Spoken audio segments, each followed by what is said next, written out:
அஸ்ஸலாமு அலைக்கும் வரஹ்மத்துல்லாஹி தஆலா வரகாத்து. சங்கமிக்க அல்லாஹ்வின் அன்புக்குரியவர்களே, இஸ்லாமிய வருடத்தின் 6வது மாதமான ஜுமாதல் உஹ்ரா மாதத்தின் 2வது ஜுமாவில் நாம் மீட்டிருக்கிறோம். எல்லாம் அல்லாஹ் நம் அனைவருக்கும் நபிகள் நாயகம் ஸல்லல்லாஹு அலைஹி வஸல்லம் அவர்களுடைய நற்பண்புகளை பின்பற்றி அண்டை வீட்டுக்காரர்களுக்கான உரிமைகளை, அவர்களுக்கான பண்புகளை ஏற்று நடப்பதற்கான தௌஃபீக்கை அல்லாஹ் நம் அனைவருக்கும் தந்தருள்வானாக. சங்கமிக்க அல்லாஹ்வின் அன்புக்குரியவர்களே,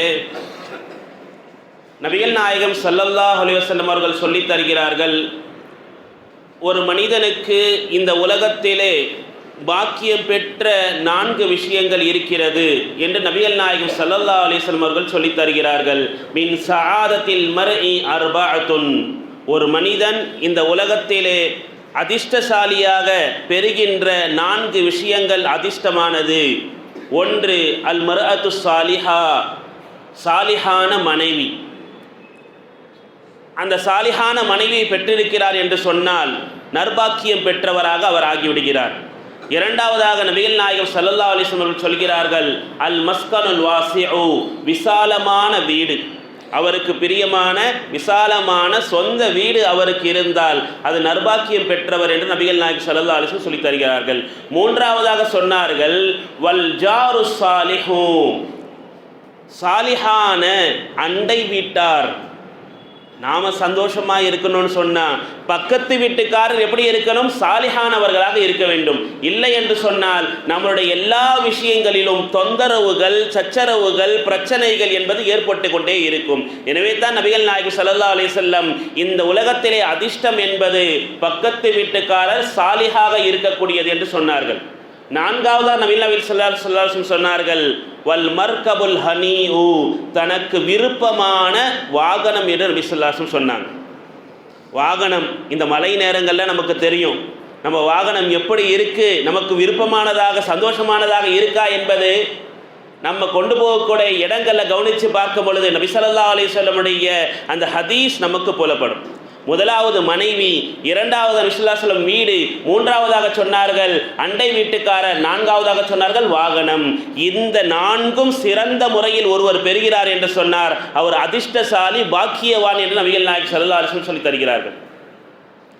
நபிகள் நாயகம் ஸல்லல்லாஹு அலைஹி வஸல்லம் இப்படி சொன்னார்கள், மன் கான யுக்மினு பில்லாஹி வல் யௌமில் ஆஹிர், யார் ஒருவர் அல்லாஹ்வையும் மறுமை நாளையும் ஈமான் கொண்டு இருக்கிறாரோ அவர் ஃபல் யுக்ரிம் ஜாரஹு, தன்னுடைய அண்டை வீட்டுக்காரரிடத்தில் கண்ணியமான முறையில் நடந்து கொள்ளட்டும். கண்ணியமான முறையில் நம்ம யோசித்து பார்க்கணும், நம்முடைய பக்கத்து வீட்டுக்காரர் என்றால் நாம் எப்படி நடந்து கொள்கிறோம்? நபிகள் நாயகம் ஸல்லல்லாஹு அலைஹி வஸல்லம் எப்படி நடந்து கொண்டார்கள்? நபி ஸல்லல்லாஹு அலைஹி வஸல்லம் சொல்லித் தருகிறார்கள், ஒரு அண்டை வீட்டுக்காரருக்கு நாம் செய்ய வேண்டிய உரிமைகள், கடமைகள் என்ன தெரியுமா? அவர் நோய்வாய்ப்பட்டால் நாம் நலம் விசாரிக்க வேண்டும். அண்டை வீட்டுக்காரர் அவருக்கு உடம்பு சரியில்லை அப்படின்னா நாம் போய் என்ன செய்யணும்? நலம் விசாரிக்க வேண்டும். அவருக்கு ஒரு உதவி என்றால் நாம் முன்னால் நின்று செய்ய வேண்டும். அவருக்கு ஒரு கஷ்டம் என்று சொன்னால் நாம் அவருக்கு ஆறுதலாக இருக்க வேண்டும். என்ன அசத்தை, நம்ம அவருக்கு என்ன உறவினரா? அவர் பக்கத்து வீட்டுக்கு, அவருடைய வாசல் அவருக்கு, நம்ம வாசல் நமக்கு. அப்படி அல்ல.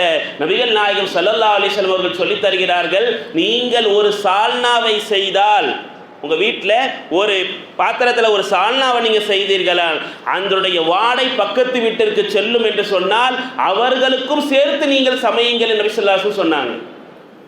சஹாபா பெருமக்களும் அப்படி நடந்துக்கிட்டாங்க. பெண்களையும் அப்படி நடக்க வேண்டும் என்று நபிகள் நாயகம் ஸல்லல்லாஹு அலைஹி வஸல்லம் சொல்லி காமித்தார்கள். ஹதீஸில் வருகிறது, லா தஹ்கிரன்ன ஜாரத்துன் லி ஜாரத்தின், ஒரு பெண் தன்னுடைய அண்டை வீட்டுக்காரரை சிறுமையாக, ஒரு வெறுப்பாக நினைக்க வேண்டாம். எப்படி? வலவு ஃபிர்ஸ ஷாத்தின், உங்களிடத்திலே ஒரு ஆட்டினுடைய குழம்பு தான் இருக்கிறது என்று சொன்னால் அதை கொடுத்தாவது அவர்களுடைய அன்பை பெற்றுக் கொள்ளுங்கள். இதை போய் எப்படி கொடுக்கிறது அவங்களுக்கு அப்படின்னு நினைக்காதீர்கள். உங்க இடத்துல எதை இருக்கிறதோ அதை கொடுத்து அவர்களை அன்பை பெற்றுக் கொள்ளுங்கள் என்று நபிகள் நாயகம் ஸல்லல்லாஹு அலைஹி வஸல்லம் சொல்லி காமித்ததாக ஹதீஸ் ஷரீஃபிலே வருகிறது. இப்படியும் நபி ஸல்லல்லாஹு அலைஹி வஸல்லம் சொன்னாங்க, ஒரு பெண்மணி சிறந்த முறையில் தொழுகிறார், அதிகமான நோன்புகளை பிடிக்கிறார், அது மட்டுமல்லாமல் தன்னால் இயன்ற அளவிற்கு சதகாவையும் கொடுக்கிறாள், ஆனால் அண்டை வீட்டாரிடத்தில் மட்டும் சிறந்த முறையில் நடக்கவில்லை என்று சொன்னால் அந்த பெண்மணி ஹிய ஃபின்னார், அந்த பெண்மணி நரகத்தில் தான் இருப்பார் நபி ஸல்லல்லாஹு அலைஹி வஸல்லம் சொன்னாங்க. இதுவே ஒரு பெண்மணி தன்னுடைய கடமையான தொழுகை மட்டும் தொழுது கொண்டு, தன்னுடைய கடமையான நோன்பை மட்டும் பிடித்து கொண்டு, தன்னால் இயன்ற அளவிற்கு குறைந்த சதகாவை செய்து அண்டை வீட்டாரோடு சிறந்த முறையில் இருக்கிறார் என்று சொன்னால் ஹிய ஃபில் ஜன்னா, அந்த பெண்மணியை நீங்கள் சொர்க்கத்திலே பார்க்கலாம் என்று நபி ஸல்லல்லாஹு அலைஹி வஸல்லம் சொன்னாங்க. எனவே அண்டை வீட்டுக்காரர்களுடைய உரிமைகளை நாம் தெரிந்து கொள்ள வேண்டும். அதே போலத்தான் பக்கத்து கடைக்காரர் இருக்கிறார்னா அவருடைய உரிமையை தெரிஞ்சுக்கணும்.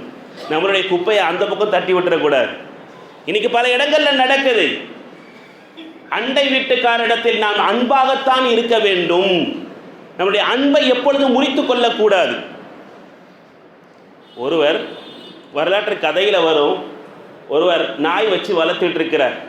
பக்கத்து வீட்டுக்காரர் ஆட்டுக்குட்டிகளை வளர்த்துக்கிட்டு இருக்கிறார். எப்போ பார்த்தாலும் இந்த நாய் போய் அந்த ஆட்டுக்குட்டி போய் தீண்டிட்டு வந்துடும், கடிச்சிரும். இவர் அடிக்கடி போய் சொல்லுவார், பா தம்பி உங்களுடைய நாயை கொஞ்சம் கட்டி போடுங்களேன், எப்போ பார்த்தாலும் நான் ஆடை வந்து கடிச்சிருது. அவர் அதெல்லாம் முடியாதியா, நீ வேணாலும் வேலி போட்டு பார்த்துக்கோ அப்படின்னு அவர் அதிகமாக பேச ஆரம்பித்தார். இவர் சரி நேரு போயிட்டு ஊர் தலைவர்கிட்ட சொன்னார். இது எத்தனை தடவை சொல்லி பார்த்துட்டு கேட்க மாட்டார். அந்த ஊர் தலை நல்ல மனிதர். அவர் சொன்ன வார்த்தை என்ன தெரியுமா, நான் உடனே அவரை அழைச்சி உன் நாயை கொண்டு போய் எங்கேயாவது விட்டுரு இல்லை கட்டி போடுன்னு அவரை சொல்லலாம். அதற்கு பிறகு அவர் உன்னிடத்துல பகைவராக மாறிடுவார், உனக்கு அவர் விரோதியாக மாறிடுவார். என்கிட்ட என்ன ஊர் தலைவர்கிட்ட போய் சொல்லிட்டியா அப்படின்னு மாறிடுவார். இன்னைக்கு நடக்கிற விஷயம் இது. பகைமை என்பது இப்படித்தான் இருக்கும். எங்கெங்கேயோ நட்பு இருக்கும், பக்கத்தில் என்ன இருக்கும், விரோதத்தன்மையாக இருக்கும். யார் பக்கத்தில் இருந்தால் உங்களுக்கு திடீர்னு ஏதாவது ஆயிடுச்சு நைட்டில், யார் பக்கத்தில் இருக்கிறவங்க தான் வருவாங்க. தூரமாக இருக்கிறவங்க குடும்பத்தினர் வருவாங்க, வரமாட்டாங்க. பக்கத்தில் வீட்டில் இருக்கக்கூடியவர் தான் வருவாங்க. உடனே அந்த ஊர் தலைவர் சொன்னாராம், அவருடைய வீட்டில் ஏதாவது விசேஷம் வருதா பாருங்க. எதுக்கு தலைவரே, வீட்டில் விசேஷம் வந்தால் நான் சொல்கிற மாதிரி ஒன்று செய்யுங்க, அதுக்கப்புறம் உங்களுடைய ஆடுகளுக்கு எந்த பிரச்சனையும் வராது அப்படின்னார். அவர் சொன்ன மாதிரியே செஞ்சார். பல நாட்கள் என்ன செய்யலை, ஆடுகள் வந்து தீண்டவில்லை. என்ன செஞ்சார் தெரியுமா, அவர் சொன்ன ஒரே விஷயம், உங்கள் வீட்டில் இருக்கிற ஒரு ஆட்டுக்குட்டி அவருக்கு அன்பளிப்பாக கொடுத்துருங்க. வீட்டு விசேஷத்துக்கு பல பேருக்கு என்ன அன்பளிப்பு கொடுப்பாங்க. நீங்கள் ஆடை என்ன பண்ணுங்க, எடுத்துகிட்டு போய் ஒரு ஆட்டுக்குட்டி அவருக்கு அன்பளிப்பாக கொடுங்க. அவரும் கொடுத்தாரு. தான் வீட்டு ஆட்டுக்குட்டியை அந்த நாய் திண்டுமா திண்டாதா? உடனே என்ன செஞ்சார், நாயை கட்டி போட்டார். இதுதான் விஷயம். நாம் நம்மளுடைய பக்கத்து வீட்டுக்காரர்களுக்கு பெருசாக எதுவும் செய்ய வேண்டாம். முடிந்த அளவர்களுக்கு அவர்களுக்கு அன்பளிப்பை கொடுத்து, நம்மால் இயன்ற அன்பளிப்புகளை அவர்களுக்கு கொடுக்கும் பொழுது, நம்ம வீட்டில் ஒரு சால்னா செய்யணும்னா பக்கத்தில் கொடுக்கணும். நம்ம என்ன நினைக்கிறோம்னு சொன்னால், நம்ம அந்த அளவுக்கு அந்த அளவுக்கு ஒட்டிக்க கூடாது அவங்க கூட. நம்ம எப்படி இருக்கணும், பாத் கத்தோ பாத், பேசினா அவ்வளோதான், கேக்கத்தோ கே, அதோட இருத்திக்கணும். நம்ம என்ன செய்யக்கூடாது, ஒட்டி உரசக்கூடாது என்ற ஒரு நிலை ஏற்பட்டு இருக்கிறது. அண்டை வீட்டுக்காரர்களோடு சிறந்த முறையில் நடந்தால் நாளை மறுமையில் அல்லாஹ் அவனுக்கு பக்கத்திலே ஒரு வீடை நமக்கு கட்டித்தருகிறானா. இங்கே யார் சிறந்த முறையில் நடந்து கொள்கிறார்களோ அவர்கள் நாளை அல்லாஹுக்கு அண்டை வீட்டுக்காரர்களாக இருப்பார்கள். ஹதீஸில் ஷரீஃபில் வந்திருக்கு. இதே போன்றுதான் தீய அண்டை வீட்டுக்காரர்களாம் இருக்கக்கூடாது. நபிகள் நாயகம் ஸல்லல்லாஹு அலைஹி வஸல்லம் துஆ செய்திருக்கிறார்கள், அல்லாஹும்ம இன்னி அஊது பிக்க மின் சூஇல் ஜாரி. யா அல்லாஹ், தீய பண்புடைய அந்த அண்டை வீட்டுக்காரர்கள் விட்டும் என்னை பாதுகாப்பாயாக. ஏன் தெரியுமா, இந்த உலகத்திலே யார் தீய அண்டை வீட்டுக்காரராக இருக்கிறாரோ அவர் நம்மையும் சேர்த்து மாற்றி விடுவார். எப்படி மாற்றிடுவார், அவருடைய பண்பு நமக்கு வந்துடும். அவர் கடன் வாங்கக்கூடியவராக இருக்கிறார், அவர் வட்டி வாங்கக்கூடியவராக இருக்கிறார், ஏன் குடிகாரராக இருக்கிறார் என்று சொன்னால் அந்த பண்புகள் அப்படியே இவனுக்கும் அதை தாக்கத்தை ஏற்படுத்திவிடும். எனவே தான் நபிகள் நாயகம் ஸல்லல்லாஹு அலைஹி வஸல்லம் துஆ செய்தார்கள், அல்லாஹும்ம இன்னி அஊது பிக மின் சூஇல் ஜார். யா அல்லாஹ், தீய அண்டை வீட்டுக்காரரை விட்டும் என்னை பாதுகாப்பாயாக. அப்படி நாமும் இருக்கக்கூடாது. இன்முகத்தோடு பேசணும். அவர்களுக்கு ஒரு சிரமம் என்றால், அவர்களுக்கு ஒரு கஷ்டம் என்றால் நாம் நிற்க வேண்டும். நின்றார்கள் சஹாபாக்கள் ரஹ்மத்துல்லாஹி அலைஹிகள், நின்றார்கள். அப்படி இமாமுல் ஆதம் அபூ ஹனீஃபா ரஹ்மத்துல்லாஹி அலைஹி அவங்க இஷா தொழுதுட்டு வீட்டுக்கு வருவாங்க. வந்தார்கள் என்று சொன்னால் அவர்களுடைய ஔராதுகள் குர்ஆன் அதிகமாக ஓதுவாங்க, மசாயில் சட்டங்களை பார்ப்பாங்க. இஷா தொழுகைக்கு பிறகு பல தொழுகைகள் அவங்க என்ன செய்வாங்க, தொழுவாங்க. ஆனால் அவர்களுடைய பக்கத்து வீட்டில் ஒரு வாலிபன், அவன் இரவு நேரம் முழுக்க அவனுடைய மெத்தலத்தை அந்த மோளத்தை வச்சு அடிச்சுக்கிட்டு அவன் பாட்டு பாடிக்கிட்டு ரொம்ப தொந்தரவு கொடுத்துட்டு இருந்தாங்க. யாருக்கு? இமாமுல் ஆலம் அபூ ஹனீஃபா ரஹ்மத்துல்லாஹி அலைஹி அவங்களுக்கு. தினசரி இதே நிகழ்வு தான் நடந்து கொண்டே இருந்துச்சு. ஆனால் எல்லாத்தையும் பொறுத்து கொண்டாங்க. காரணம், விசல்லாசு சொன்ன வார்த்தை, உங்களுடைய அண்டை வீட்டுக்காரர் உங்களுக்கு ஏதேனும் கஷ்டங்களை தந்தால் அதை பொறுத்து கொள்ள வேண்டும், சபுர் செய்யணும். அதுக்காக அபூ ஹனீஃபா ரஹ்மத்துல்லாஹி சபுர் செஞ்சாங்க. பல நாட்கள், பல மாதங்கள் கடந்தது. ஒரு நாள் இரவு இஷா தொழுதுட்டு வராங்க, எந்த ஒரு சத்தமும் இல்லை. எல்லா ஔராதுகளையும், தன்னுடைய வலிமையான எல்லா தொழுகை, அந்த எல்லா திக்ருகளையும், எல்லா குரான் ஓதக்கூடிய குரான் எல்லாத்தையும் முடிச்சிட்டாங்க. இரவு நெடுநிசையாயிருச்சு, சத்தமே இல்லை. எப்பவுமே அந்த வாலிபர் சத்தம் போட்டுக்கொண்டே இருப்பாரு. என்ன ஆயிற்று? எப்படி யோசிக்கிறாங்க பாருங்க, என்ன ஆயிற்று அவருக்கு? உடனே வெளியில நடு நிசையில வெளியே பார்க்குறாங்க. ஜாமத் நேரத்தில் பார்த்தா அந்த மனிதர் பூட்டு போட்டிருக்கு வீடு. இவங்க வந்ததை பக்கத்து வீட்டுக்காரர் பார்த்துட்டார். பார்த்துட்டு, இமாமுல் ஆலம் அவர்களை, என்ன இந்த தினை வந்திருக்கிறீங்க? இல்லை, பக்கத்தில் ஒரு பையன் இருப்பானே வாலிபன், காணுமே, எங்கே போயிட்டாரு? இல்லை, அவர் அரசர் சிறைச்சாலைக்கு அனுப்பி வச்சிட்டார். பிடிச்சிட்டு போயிட்டாங்க. காவலாளிகள் வந்தாங்க, அவங்கள சிறைக்கு என்ன பண்ணிட்டாங்க? கைது செஞ்சு கொண்டு போயிட்டாங்க. கைது செய்து கொண்டு விட்டார்களா? அண்டை வீட்டாராக நான் இருக்கும் பொழுது என்னிடத்திலே சொல்லாமல் எப்படி கைது செய்வார்கள்? எப்படி கேட்குறாங்க பாருங்க. எப்படி அரசராக இருந்தாலும் கைது செய்ய அவர் உத்தரவிடுவார்கள். எதற்காக வேண்டி? ஏறா போனாங்க எங்க? அரண்மனைக்கு. அரண்மனையில் காவலாளி பார்த்த உடனே இமாம் அபூ ஹனீஃபா நீங்களா வந்திருக்கிறீங்க, வாங்க உள்ள அப்படின்னு அரசரை அழையுங்கள். போய் சொல்றாங்க. அரசர் வரார். சொன்னார், நீங்கள் அழைத்திருந்தால் நான் வந்திருப்பேனே. அவ்வளவு கண்ணியம் இமாம் ஆலம் ரஹ்மத்துல்லாஹி அலைஹி அவங்க மேல. நீங்கள் அழைத்திருந்தால் நான் வந்திருப்பேனே. என்ன விஷயம்? என்னுடைய அண்டை வீட்டுக்காரர் ஒரு வாலிபரை நீங்கள் கைது செய்து கொண்டு வந்து என்ன விஷயமாக கொண்டு வந்தீர்கள்? அதுவும் பண்டை வீட்டராக இருக்க என்னிடத்துல தகவல் சொல்லவில்லையே. அவங்க சொன்னாங்க, சில நபர்களுக்கு இவர் இரவு நேரத்திலே மோளங்களை அடித்து கொண்டு பாட்டு பாடிக்கொண்டு மக்களுக்கெல்லாம் தொந்தரவு தருவதாக புகார் வந்தது, எனவே தான் இவரை நாம் கைது செய்திருக்கிறோம் அப்படின்னு சொன்ன உடனே அவங்க சொன்னாங்க, எனக்காக வேண்டி அவரை விடுதலை செய்து விடுங்கள், எனக்காக வேண்டி அவரை விடுதலை செய்து விடுங்கள். ஆச்சரியமா பார்த்தாங்க. அந்த வாலிபரை கூப்பிட்டுட்டு தன்னுடைய வாகனத்தில் பின்னால் உட்கார வச்சுட்டு இமாம் அபூ ஹனீஃபா போனாங்க. வீடு வரைக்கும் போற வரைக்கும் அந்த வாலிபர் அழுது கொண்டே இருந்தாராம். இறங்கிய உடனே அபூ ஹனீஃபா கையை பிடித்து கொண்டு சொன்னாராம், நான் அல்லாஹுக்கு இடத்திலே தௌபா செய்கிறேன். நான் இவ்வளவு நாள் பாவங்களை செய்திருக்கிறேன், உங்களுக்கு தொந்தரவு கொடுத்திருக்கிறேன், கஷ்டங்களை கொடுத்திருக்கிறேன், சிரமங்களை கொடுத்திருக்கிறேன். அதையெல்லாம் பொருட்படுத்தாமல் இந்த இரவு நடு நிசையில் எனக்காக நீங்கள் விடுதலை பெறுவதற்காக கேட்டீர்களே, நான் இப்பொழுதே உங்களிடத்திலே தௌபா செய்கிறேன். இதற்கு பிறகு இந்த செயல்களை செய்ய மாட்டேன், சரியான முறையில் நான் தொழுகுவேன் என்று அந்த நேரத்தில் அவர் தௌபா செய்தாராம். யோசித்து பாருங்கள், நாமும் நம்மளுடைய அண்டை வீட்டாரிடத்தில் நல்ல முறையில் நல்ல பண்போடு நடந்து கொண்டோம் என்று சொன்னால் அவர்களும் அந்த அனாச்சாரங்களை விட்டும் என்னென்ன தவறுகளை செய்கிறார்கள் அதை விட்டெல்லாம் வெளியே வரலாம். நம்ம தொழுகைக்கு வரோம், என்ன போய் கிளம்பிட்டீங்களா நீங்களும் தொழுகைக்கு இப்படின்னு கேட்டு நம்ம தொழுகைக்கு போகணுமா? அவ்வளோதான். நாம எதுவாக இருந்தாலும் நல்ல விஷயங்களுக்கு நாம் செல்லும் பொழுது நபிகள் நாயகம் ஸல்லல்லாஹு அலைஹி வஸல்லம் இடத்துல ஒரு சஹாபி கேட்குறாங்க, யா ரசூலல்லாஹ், நான் நல்லவனா அல்லது தீயவனா எப்படி அடையாளப்படுத்திக் கொள்வது?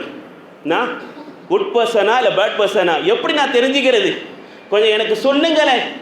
அப்பொழுது சொன்னார்கள், உன்னுடைய அண்டை வீட்டாரிடத்திலே சென்று கேள், இன் அஹ்சன்த, நீ நல்லவன் என்று அவர்கள் சொன்னார், நீ நல்லவனாக இருக்கிறாய். அஸஅத, நீ அவருக்கு ஏதேனும் கஷ்டத்தை கொடுத்திருந்தால் அவர் நீ நஷ்டவாளி என்று அவர் சொல்லுவார் என்று சொன்னார்கள். இதுதான் விஷயம். நாம் அண்டை வீட்டாரிடத்திலே அன்பான முறையில் நடந்து கொள்ள வேண்டும். நபிகள் நாயகம் ஸல்லல்லாஹு அலைஹி வஸல்லம் இப்படி ஒரு கடுமையான வார்த்தை சொன்னார்கள், ஒரு மனிதன் 10 இடத்தில் சென்று திருடுவதை விட அண்டை வீட்டாருடைய ஒரு பொருளை திருடுவது மிக மோசமானது. பக்கத்து வீட்டுக்காரருடைய பொருளை, ஏன் அவங்க நம்பிக்கையோட இருப்பாங்க, நம்ம பாய் தானே நம்ம துணி அங்கே போட்டிருக்கிறோம், நம்ம பொருள் அங்கே வச்சிருக்கிறோம், ஏதோ போகாது அப்படி என்ற எண்ணம் அவங்களுக்கு இருக்கும். ஒருவேளை அதை நம்மளுடைய வீட்டுக்காரம்மா எடுத்துட்டாங்க அல்லது யாராவது எடுத்துட்டாங்கன்னா அதை எடுத்துட்டு போய் கொடுக்கணும். ஏன் 10க்கு தண்டனை என்பது நபிகள் நாயகம் ஸல்லல்லாஹு அலைஹி வஸல்லம் சொன்னாங்க. இது மட்டுமல்ல, ஒரு நபர் தன்னுடைய அண்டை வீட்டாருடைய பெண்மணி இடத்திலே தவறாக நடந்து கொள்வது 10 பெண்களிடத்திலே நடக்கக்கூடிய தவறை விட மிக மோசமானது என்று நபிகள் நாயகம் ஸல்லல்லாஹு அலைஹி வஸல்லம் சொன்னாங்க. இப்படியெல்லாம் கடுமையான வார்த்தைகள் நபிகள் நாயகம் ஸல்லல்லாஹு அலைஹி வஸல்லம் சொல்லியிருக்கிறாங்கன்னா, அண்டை வீட்டார் இடத்திலே நம்மளிடத்தில் சிறந்த முறையில் நடந்து கொள்ள வேண்டும், மிகச்சிறந்த முறையில். சமுரத் இப்னு ஜுந்துப் ரலியல்லாஹு தஆலா அவங்க நபிகள் நாயகம் ஸல்லல்லாஹு அலைஹி வஸல்லம் வராங்க. வந்து, யா ரசூலல்லாஹ், என்னுடைய வீட்டிற்கு பக்கத்திலே ஒரு பேரித்த தோட்டம் இருக்கிறது, சின்ன தோட்டம். அந்த தோட்டம் ஒரு அன்சாரி தோழருக்கு சொந்தமானது. அந்த அன்சாரி தோழர் எப்பொழுதெல்லாம் அவருடைய தோட்டத்திற்கு போகிறாரோ அவர் என்னுடைய மனைவியை கடந்துதான் போகிறார். வீட்டில் நாங்கள் இருப்போம், இல்லை நான் வீட்டில் இல்லாமல் இருப்பேன், என்னுடைய மனைவியை கடந்து தான் அவர் போகிறார். எனவே அந்த மனிதனத்தில் சென்று நான் அதிகமாக கேட்டேன், நான் எவ்வளவு காசு வேண்டாலும் தருகிறேன், அந்த தோட்டத்தை எனக்கு கொடுத்துரு, சின்னது தான், அதை நான் கொடுத்துறேன், நான் காசு கொடுக்குறேன். ஆனால் அவர் கொடுக்கவே மாட்டார். உடனே நபிகள் நாயகம் ஸல்லல்லாஹு அலைஹி வஸல்லம் அந்த அன்சாரிய தோழரை அழைச்சி சொன்னாங்க, நபி ஸல்லல்லாஹு அலைஹி வஸல்லம் அந்த தோட்டத்தை அவருக்கு கொடுத்து விடு, உனக்கு எவ்வளவு காசு வேண்டாலும் தருகிறோம். அவர் தரவே மாட்டேன் அப்படின்னார். அப்பொழுது நபிகள் நாயகம் ஸல்லல்லாஹு அலைஹி வஸல்லம் சொன்னார்கள், அந்த முவார், நீ மிக மோசமான தீங்கு செய்யக்கூடியவனாக இருக்கிறாய், உன்னுடைய எண்ணமே தவறாக இருக்கிறது. உடனே நபிகள் நாயகம் ஸல்லல்லாஹு அலைஹி வஸல்லம் சொன்னாங்க, ஃபத்ஹப் ஃபஹல நஹல, நீங்க போங்க, அந்த பேரித்த மரம் எல்லாத்தையும் என்ன செய்யுங்க, அடிச்சு தோஷம் பண்ணிடுங்க, அதை பிடுங்கி போட்டுருங்க. நபிகள் நாயகம் ஸல்லல்லாஹு அலைஹி வஸல்லம் சொன்னாங்க. ஏன் அண்டை வீட்டுக்காரர்கள் சிறந்தவர்களாக இருக்க வேண்டும் நபிகள் நாயகம் ஸல்லல்லாஹு அலைஹி வஸல்லம் சொல்கிறார். எனவே நம்மளுடைய பக்கத்து வீட்டுக்காரிடத்துல நாம் அன்புலக இருக்க வேண்டும், அவங்களுக்கான உதவிகளை செய்ய வேண்டும். எந்த அளவுக்கு நபி ஸல்லல்லாஹு அலைஹி வஸல்லம் சொல்றாங்கன்னு சொன்னா, அண்டை வீட்டுக்காரர்கள் இறந்து விட்டால் அவர்களுடைய ஜனாசாவில் உங்களுடைய பங்கு வகிக்க வேண்டும், நீங்க தான் முன்னிலையில இருக்கணும். அண்டை வீட்டுக்காரர் இப்படியும் கிதாபுகளில் எழுதுறாங்க, ஒரு முஷ்ரிக், ஒரு இணை வைப்பாளர் உங்களுடைய பக்கத்து வீட்டுக்காரராக இருக்கிறார்னா அவருக்கு ஒரு உரிமை தான் உங்களிடத்துல இருக்கு. என்ன உரிமை? பக்கத்து வீட்டுக்காரர். இதுவே ஒரு முஸ்லீம் உங்களுக்கு பக்கத்து வீட்டுக்காரராக இருக்குன்னா 2 உரிமைகள் உங்களுக்கு இருக்கிறது. நீங்கள் 2 கடமைகள் இருக்கிறது. என்ன கடமை? ஒன்று, அவர் பக்கத்து வீட்டுக்காரராகவும் இருக்கிறார், முஸ்லீம் ஊனி ரிஷ்தாவும், அவர் என்ன தீனி ரிஷ்தா அதுவும் இருக்கிறது.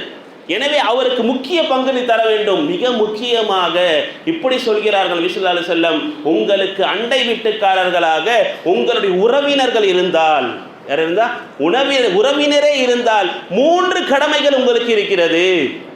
ஒன்று, அவர் முஸ்லீமாக இருக்கிறார். இரண்டாவது, நபி ஸல்லல்லாஹு அலைஹி வஸல்லம் சொல்றாங்க, அண்டை வீட்டுக்காரராக இருக்கிறார். மிக முக்கியமாக அவர் உங்களுக்கு சிலத்து ரஹீம், உங்களுடைய உறவினராக இருக்கிறார். இந்த 3 விஷயங்களையும் நீங்கள் பேணி பாதுகாக்க வேண்டும். எனவே உறவினர்கள் தானே, அப்படி அண்டை வீட்டுக்காரர் தானே நாம் என்ன செய்ய இருந்துடக்கூடாது. இது எல்லாம் இஸ்லாமிய ஷரியத் நமக்கு சொல்லி தருகின்ற பாடங்கள். ஜுபைருல் அவ்வாம் ரலியல்லாஹு தஆலா அவங்க நபிகள் நாயகம் ஸல்லல்லாஹு அலைஹி வஸல்லம் வராங்க, வந்து யா ரசூலல்லாஹ், என்னுடைய தோட்டத்திற்கு நான் தண்ணீர் செலுத்துகிறேன், என்னுடைய தோட்டத்திற்கு அடுத்துதான் ஒரு அன்சாரின் தோழருடைய தோட்டம் இருக்கிறது, பக்கத்து தோட்டம். அந்த பக்கத்து தோட்டத்துக்கு நான் தண்ணீரை, ஏன் தண்ணி முடிஞ்சிட்டு பாய்ச்சிட்டு பிறகுதான் அந்த தோட்டத்துக்கு அனுப்ப முடியும். உடனே நபி ஸல்லல்லாஹு அலைஹி வஸல்லம் இதில் என்ன இருக்குது அப்படின்னு கேட்டதற்கு, அவர் முழுமையாக அவருக்கு அனுப்ப வேண்டும் என்று அவர் என்னிடத்திலே வாதாடுகிறார். அவர் அழைச்சி கேட்டாங்க, என்னப்பா அவங்க தோட்டத்துக்கு தான் முதல்ல வரணும், அதுக்கு பிறகுதான் உங்களுடைய தோட்டத்துக்கு வரணும் அப்படின்னு கேட்டதற்கு, இல்லை, என்னுடைய தோட்டத்துக்கு முதல்ல அனுப்பணும் அப்படிங்கிறார். உடனே நபிகள் நாயகம் ஸல்லல்லாஹு அலைஹி வஸல்லம் சொன்னாங்க, உங்களுடைய பகுதிக்கு என்ன தண்ணி இருக்கிறதோ அதுக்கு பிறகு அவங்களுக்கு அனுப்புங்க அப்படின்னு நபி ஸல்லல்லாஹு அலைஹி வஸல்லம் சொன்ன உடனே அவர் சொன்ன ஒரு வார்த்தை நபி ஸல்லல்லாஹு அலைஹி வஸல்லம் பார்த்து சொன்னாங்க, உங்களுடைய அத்தை மகன் என்று அவருக்கு சப்போர்ட்டாக நீங்கள் சொல்கிறீங்களே, யாரை பார்த்து? நபி ஸல்லல்லாஹு அலைஹி வஸல்லம் பார்த்து சொன்னாங்க. இதெல்லாம் அண்டை வீட்டுக்காரர்களுக்கு நடுவில் நடக்கிறது. உடனே நபிகள் நாயகம் ஸல்லல்லாஹு அலைஹி வஸல்லம் முகம் அப்படியே சிவந்துருச்சு. ஹதீஸ் ஷரீஃபில் வருது. சொன்னாங்க நபிகள் நாயகம் ஸல்லல்லாஹு அலைஹி வஸல்லம், அந்த அண்டை வீட்டுக்காரருடைய பண்பை நீங்கள் பார்த்து பழக வேண்டும். நீங்கள் உங்களுடைய தோட்டத்திற்கு தண்ணீரை பாய்ச்சி அதற்கு பிறகு உங்களுடைய வரப்பில் தண்ணீர் நிரம்பிய பிறகு அவருக்கு அனுப்புங்க. அந்த ஹதீஸுடைய கீழே எழுதுவாங்க, ஜுபைர் ரலியல்லாஹு தோட்டம் என்பது மேல் பகுதியில் இருந்தது, அந்த நபருடைய தோட்டம் என்பது கீழ்ப்பகுதியில் இருந்தது. மேலே இருக்கிற தண்ணி கீழே போகும், ஆனால் கீழே இருக்கிற தண்ணி மேலே போகுமா? எனவே தான் நபி ஸல்லல்லாஹு அலைஹி வஸல்லம் அந்த சிந்தனையில் சொன்னார்கள். இது எல்லாம் அண்டை வீட்டுக்காரர்களுடைய உரிமைகள், கடமைகள் என்பதை நம்மளுக்கு இஸ்லாம் என்பது நபிகள் நாயகம் ஸல்லல்லாஹு அலைஹி வஸல்லம் வழியாக நமக்கு சொல்லித் தருகிறது. எனவே நாம் அண்டை வீட்டுக்காரரிடத்தில் பழகின்ற நேரத்தில் சிறந்த முறையில் இருக்க வேண்டும். ஒரு ஜான் அண்டை வீட்டுக்காரருடைய நிலத்தை நாம் அபகரித்து விட்டால் மிக மோசமான ஒரு சூழல் என்பது கியாமத் நாளில் இருக்கிறது. எல்லாம் அல்லாஹ் நம் அனைவருக்கும் அண்டை வீட்டுக்காரர்களுடைய உரிமைகளையும் கடமைகளையும் விளங்கி அவர்களோடு அன்போடு அன்பளிப்போடு வாழ்கின்ற தௌஃபீக்கை அல்லாஹ் நம் அனைவருக்கும் தந்தருள்வானாக. வாஹிதான் அல்ஹம்துலில்லாஹி ரப்பில் ஆலமீன்.